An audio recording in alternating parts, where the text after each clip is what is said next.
If you've forgotten your Gmail password and you do not have access to your phone number, don't worry. In this video, I'll show you exactly how to reset your Gmail password without a phone number using Google's official account recovery page.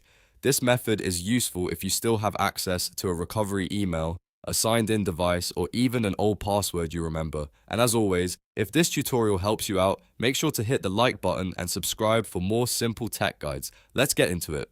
First, open your browser and go to accounts.google.com/sign-in/recovery. This is Google's official recovery page, and it is the safest place to start when you need to get back into your Gmail account. Once the page loads, enter your Gmail address in the box provided. Double check that you typed it correctly, then click Next. Google will now ask you to enter the last password you remember. If you know it, type it in and continue. If you don't remember it, that's okay. Look for the option that says Try another way and click it.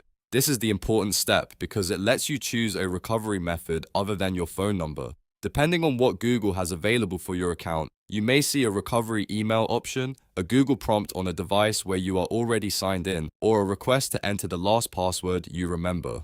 Choose the recovery method you can access right now. If Google sends a code to your recovery email, open that email inbox, find the verification message, and enter the code back on the recovery page. If you receive a Google prompt on another device, tap Yes or follow the approval prompt to confirm it is really you. If Google asks for a password you used before, enter the most recent one you can remember.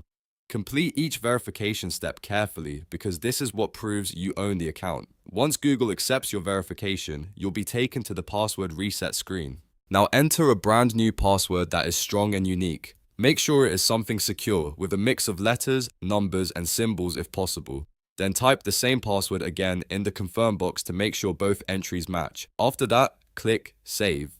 Google will update your account password immediately, and you should now be able to sign back into Gmail with your new password. If you are still on any devices where the account is logged in, take a moment to update the password there as well, so everything stays synced. And that's it. You've successfully reset your Gmail password without using a phone number. If this video helped, please give it a thumbs up and subscribe for more quick and helpful tutorials just like this one. Thanks for watching, and I'll see you in the next video.